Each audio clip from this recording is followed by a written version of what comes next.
Hey folks, Ryan Donlin here. Thank you again for being uncommon alongside me, and of course, the awesome folks who we have the pleasure and the privilege of working with each day. I'd like to talk to you this week about some uncommon sense for new teachers and those who mentor in terms of Chapter 14, Environmental Gifts for Students. Now, I think fondly many years ago how the custodians and I in my school retrofitted my classroom so that it was an amazing place. Heck, I still got in my university office pictures. I'm not sure how well this is coming through, but you can see this was a place that was just student-centered almost to a fault. That was back in the day when we didn't know that we could actually do too much pop in what we provided. But you can see you have tables here, round tables for discussion. These were actual elementary tables that we put some high school size legs on. You got recliners and couches in the back.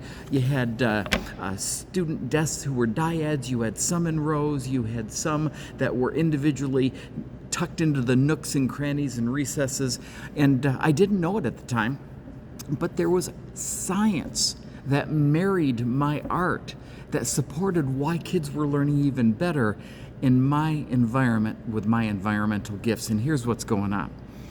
We only have to access the work of Dr. Tabby Kaler, 50-plus year clinical psychologist, genius and giant worldwide in terms of how folks connect with one another. And Dr. Kaler would have us envision a social gathering. Okay, it could be an office party after work, but more likely than not, it's just a social gathering that we would attend with folks whom we know.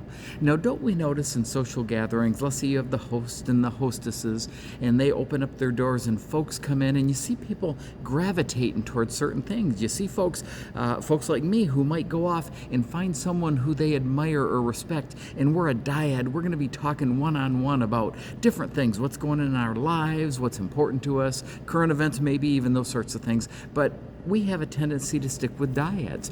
Other folks like groups of folks, 3 to 7 folks, folks who they have an emotional connection with to share what's going on in each other's lives that's meaningful and personal, and that's a lot of fun. We have some of us who are the life of the party and bounce from group to group to group, just making things happen and lighten this place up with energy, and we have some who might want to take a walk on a patio to get some time alone. Students in our classes, when they learn, are much the same way.